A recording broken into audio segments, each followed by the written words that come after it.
Hey y'all, Erin here, and May the 4th be with you, because it's the 4th day of May. So I am filming my April reading wrap-up video. Apologies in advance if the audio on this video sucks.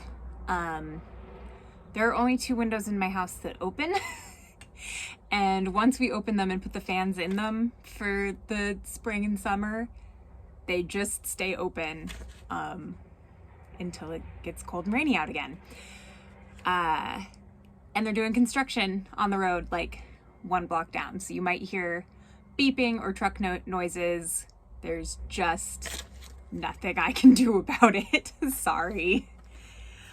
So I got a lot more reading done in April than I have so far this year.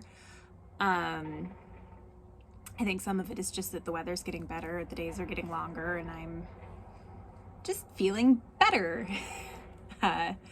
You know, as happens in spring sometimes.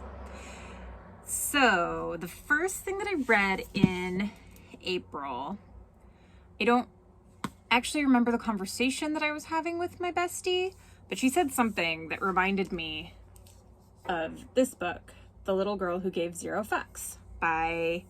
It's written by Amy Charlotte Keane and illustrated by Jay Milton. So this was the book that broke my only reading people of color, authors of color, streak.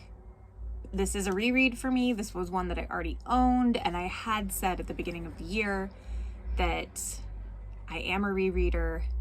I'm a very anxious person, and sometimes I just need the comfort of a book whose ending I already know. So I'm actually pretty impressed with myself that I made it all the way to April before I broke and reread something. So this is a children's book, and I do not have children, but I bought it anyway because who doesn't want to own a book called The Little Girl Who Gave Zero Fucks? And I'm just going to read you the back of the book because it's fabulous. Hello to you, hello from me. We've just one life, not 2 or 3. Have you ever wondered what would be if you took your fucks and set them free? Would your head explode? Nose disappear? Would weeds start growing behind your ears?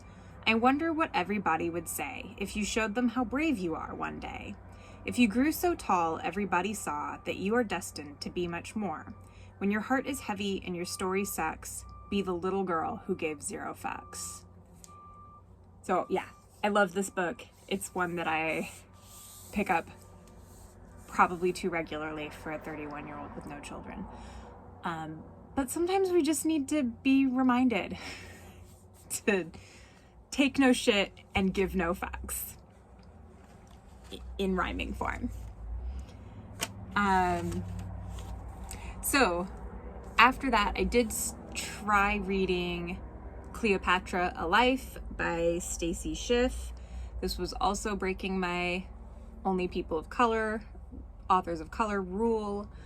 But a friend was reading it at the same time, and I tried to justify it with, well, you know, at least it's nonfiction about an Egyptian woman. And then I started reading the book and learned that Cleopatra was not Egyptian. She was Greek.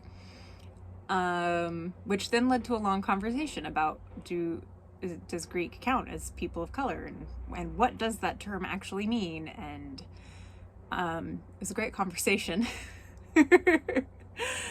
Especially as pertains to the ancient world, where you're like pitting Greeks against Romans, and now it's all just, well, they're just Mediterranean.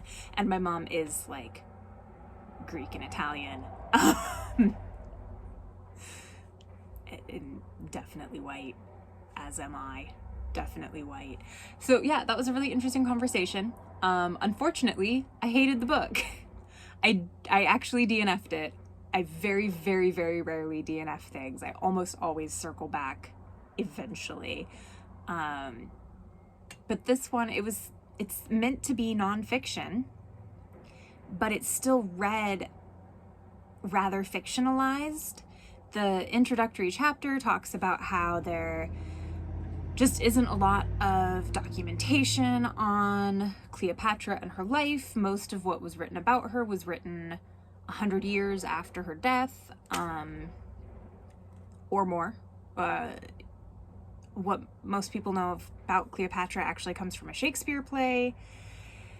And so, you know, all of this setup of there's very little documentation, we don't know much, and then this long book where she then goes on and contradicts her initial statement of we don't know what she looked like, and then like details exactly what she looked like at a ceremony. And so it was things like that that really irritated me, and there was no in-text citation, and I just couldn't stand it.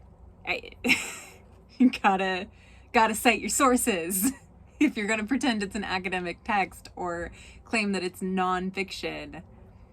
Cite your sources. And I tried flipping back to the index and the bibliography, and I was just not impressed.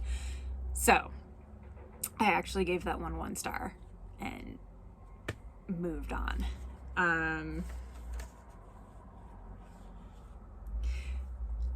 So then I finally finished The Burning God by R.F. Kuang.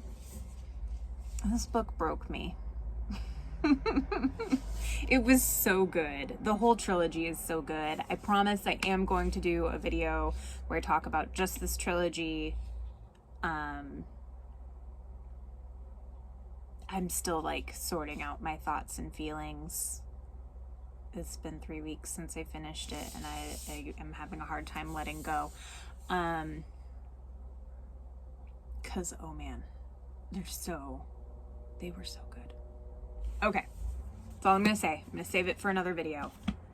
I promise I really will. So after I finished The Burning God, which was incredibly intense, I was in desperate need of a unicorn chaser or two. So I read The Black Flamingo by Dean Atta, and that was one that I actually got as a ebook from BookBub. So it was like $1.99, and I didn't know anything about it other than that the cover was fantastic, and that was good enough for me. So much to my surprise when I started reading it, it's poetry. So it's like a novel in poetry form, or a poem in novel form. It's telling the story of a young gay black man in the UK. And, you know, maybe a fictionalized version of Dean Atta himself. And it starts with him when he's like 6-ish, and it goes up through his first year at university.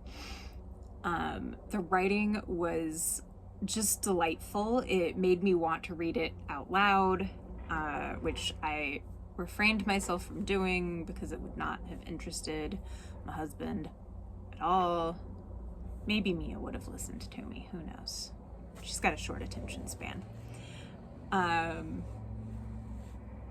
Yeah, and it's the story of this young man as he figures out who he is, grapples with his sexual identity, and also his identity as a black man, and where does he fit in to the world at large, but also like at his university in particular. And then he comes across a resisting the urge to say a group of drag queens, because there are kings as well. Drag folks. And he starts to develop his drag persona, and that is the Black Flamingo. It's great. It'll take you like an hour and a half to read. Go pick it up. It was super fun. Very playful. And let's see. So I finished that one, and then I picked up Aristotle and Dante Discover the Secrets of the Universe by Benjamin Alire Sines. I have no idea if I'm pronouncing that correctly. And that was another like BookBub that I bought for cheap because I thought the name was funny. And again, that was good enough for me. So it was a really cute story. After I read it, I was told that the author is on the problematic scale. He has been accused of harassing reviewers that leave bad reviews, but like also specifically some of those reviewers were like 16-year-olds, which is not cool. It's not cool to bully people online, but it's especially not cool to bully minors online. So even though I really liked Aristotle and Dante, I don't think that I will get the second book in the series because that is out now. I don't know if I would have gotten the second book in the series anyway, if I'm being totally honest. I really liked the first book, but it does stand alone really well. And I liked the characters, and I kind of just didn't want to see anything else bad happen to them. You know, it's like, just let the babies be happy. Let's just stop here while everybody's happy. But yeah, it's a cute story. It starts off with a couple of 16-year-olds. It's set in 1987, 88, 87, somewhere around there. Which is important to the story in a couple of ways, because at one point, one of them moves away and they're communicating through letters instead of incessantly texting each other as we would do now. Also important because they are gay, and you know, the attitude towards queer folks in the 80s was vastly different than it is today, and that does play a role in the book. And I don't want to say anything more than that because I don't want to give away plot points if you are going to read it. So the only other thing that I will say about this book is that it made me realize that I am probably getting old, because when I read not all young adult books, but some young adult books now, I identify more with the parents than I do with the teens.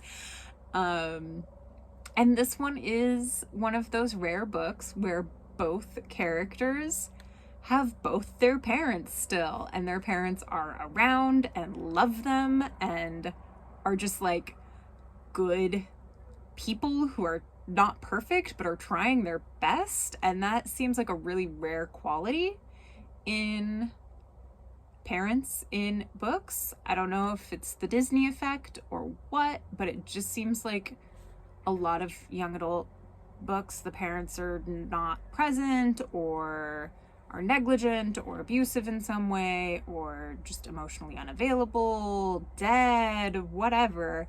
So I was reading this book and I was just like, oh my God, their parents are alive and love them. What is this? So yeah, that was my takeaway from Aristotle and Dante Discover the Secrets of the Universe, which remains a great title. Yeah, and so I finished those, and then I went on a little bit of a nonfiction kick, and I got Everybody Yoga by Jessamine Stanley, and this book was really good. So I am new to yoga. I have had multiple therapists over the years tell me that I should try yoga, that I should try meditation, that it would be really good to calm my anxious, depressed brain down. And I was really resistant to giving yoga a try. One, because I couldn't afford to go to classes. And two, it's that yoga is one of those things that those white women do. You know? The ones that buy into self-care as a thing that you have to spend money on, and that dress up and wear a bindi and think that it's perfectly appropriate and not at all cultural appropriation, which it is. I just feel like yoga probably has a high percentage of people named Karen. You know what I'm saying? And so I just wouldn't do it for years. And now, of course, we're living in this pineapple, and I had several people all at the same time tell me, okay, for real, try yoga. Who kind of made some compelling arguments as to why I should not let the bad apples, the very visible bad apples, discourage me from doing something that could be really good for me. And so I started watching Yoga with Adriene, and it turns out that everybody else was right, and I love yoga, and it makes me feel calmer, and it makes me very happy, and I'm totally hooked on it now, and I still absolutely refuse to be one of those yoga women. So when, shout out to Robin Warren of Geek Girl Strong, she is fabulous. She is one of the people that convinced me to give yoga a try.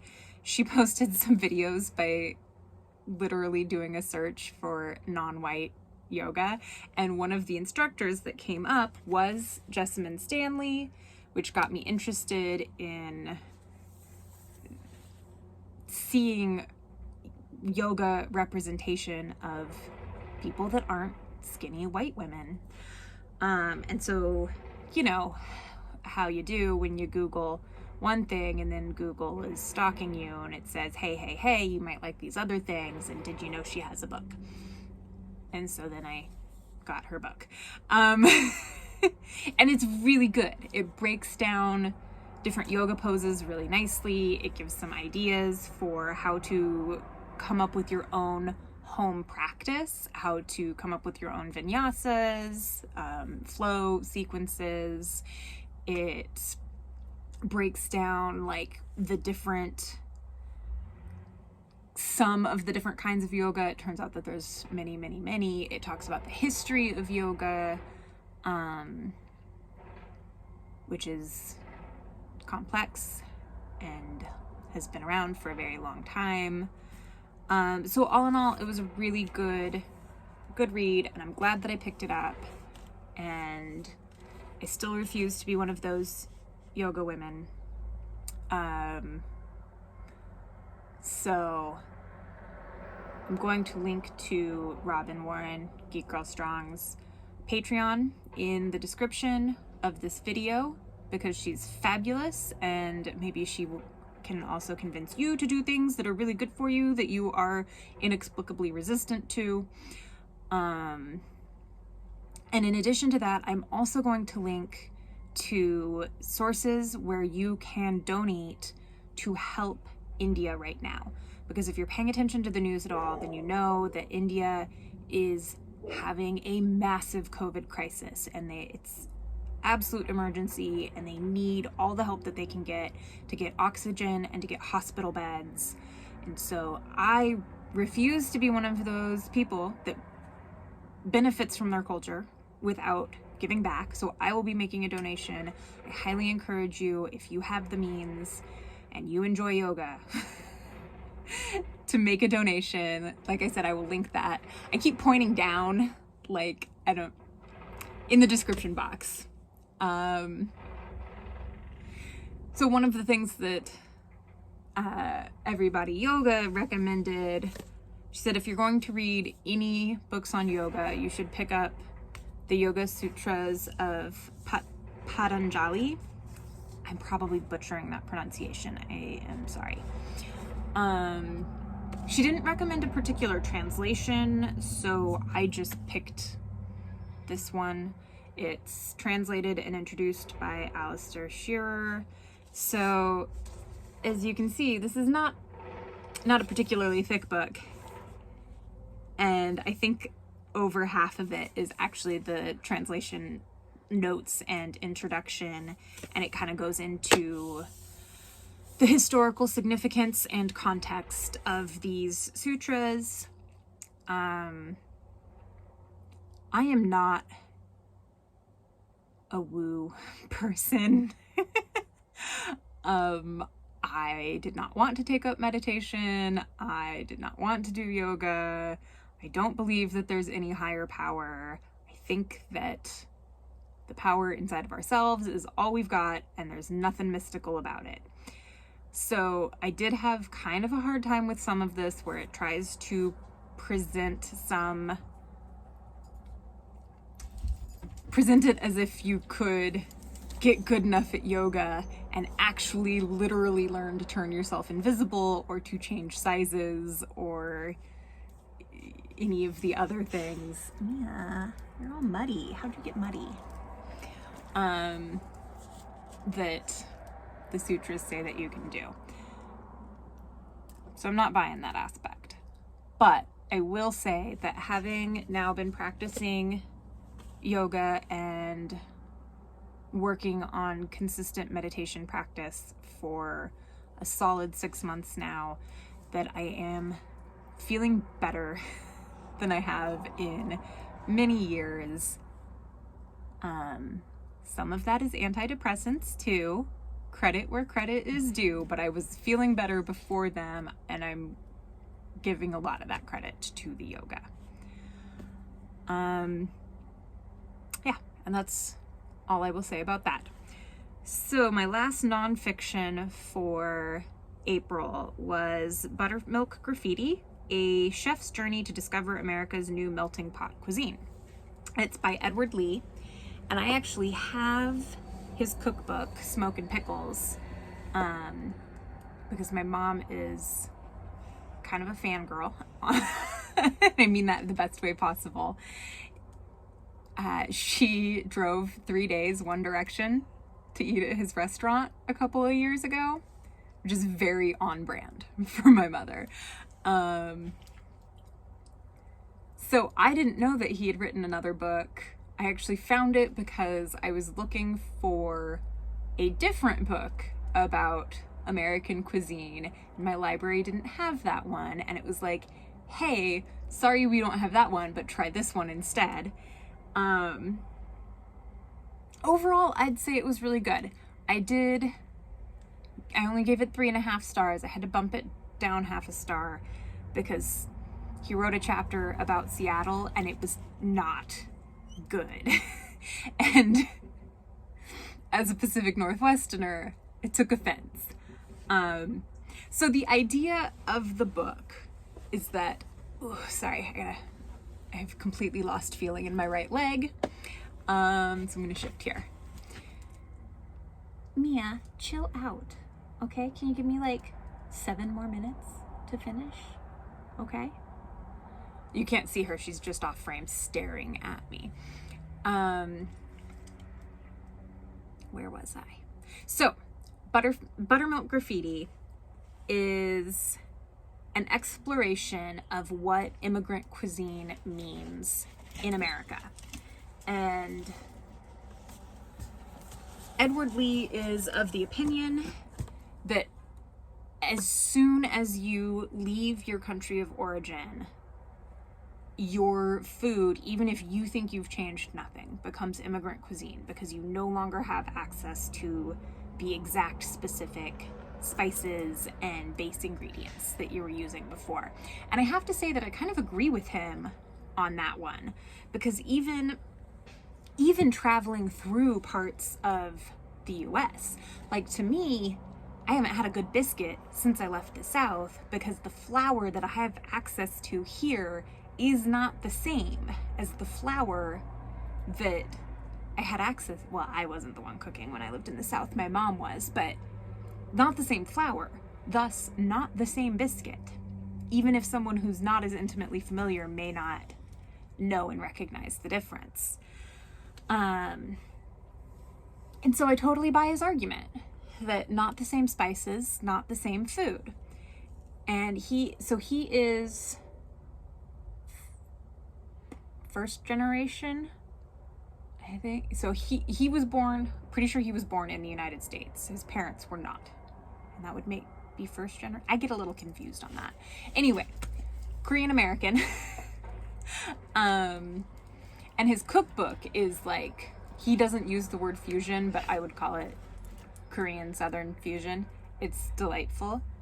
I'm sorry, I just got totally distracted by my dog again. I'm gonna try and focus and finish this. So each chapter of the book, he's in a different, he says small town, except that one of the ones that he went to in Seattle is Seattle, and that's the biggest city in Washington. It's definitely not a small town. Hey baby, I promise I'm almost done, okay? And I liked every chapter except for the one on Seattle, because he went to Seattle, he went to Ballard and explored Scandinavian food, which is valid. We have a huge Scandinavian influence in this region, except that he like went to the Swedish club and had some crappy pancakes and then went and drank some aquavit and called it good. And I'm sorry, no. If you wanted to explore the Scandinavian influence in the Pacific Northwest, Ballard is a good place to go, but I would say that Polsbo is better. And he could have gone to the Sons of Norway in Polsbo, and my mother would have made him food that would rock his world instead of crappy pancakes in Ballard. So that upset me. Especially like calling Seattle a small town. Not buying it. Sorry, dude. But otherwise, the book was excellent. It got me really craving some German food. So that's what we're doing this weekend. Yes, we are. Yes, we are. Because it's been a while since I've made sauerkraut anyway. Okay. I'm going to speed this up. I read one more book in April. It was Raybearer by Jordan Ifuko. I really should practice these names before I start filming. It was their first novel, I believe. Young adults. I don't want to even try and sum it up. I just want to say that, holy shit, that is some excellent world building that they did. Really fantastic. Well-rounded. It got a really good sense of the culture, the mythology, and also nothing like any country that I could pinpoint and say, oh, they're clearly borrowing from. This seems to have been made up whole cloth, and it was so good. So if you're into young adult and you're into world building, definitely check that story out. Raybearer. The mythology just really blew me away. Also delightful characters. There are quite a lot of them, but I would say that there are 4 in the main characters that really matter. And then, you know, the host of nefarious doers, but mostly told exclusively from one person's perspective, but it's her interactions with these other 3 characters that really matter. And I've just completely forgotten her name. Should have written it down, because I'm terrible with names. And the other thing that I really liked about it, there is a sort of pseudo-romancy element to it, but there's no real follow-up there. There is a point at which our main character is pretending to flirt with another character, and that other character is just like,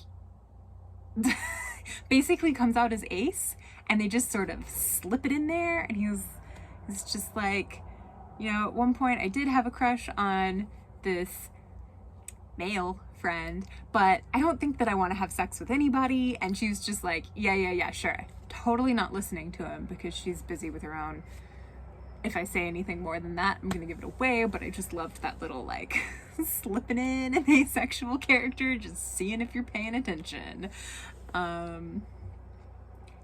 So this one should have more books, at least one more book come out. I'm definitely going to keep an eye out for it because It was really, really good. Thoroughly enjoyed. Definitely a 5-star read.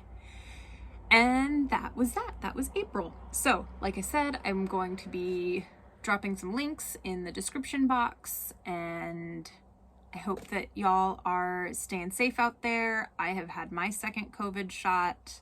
I hope that anyone who can is getting their vaccine, because I really, really, really want to be able to eat in a restaurant again. It's like all I want right now is to sit at a bar and have a beer. So stay safe out there, y'all. Bye.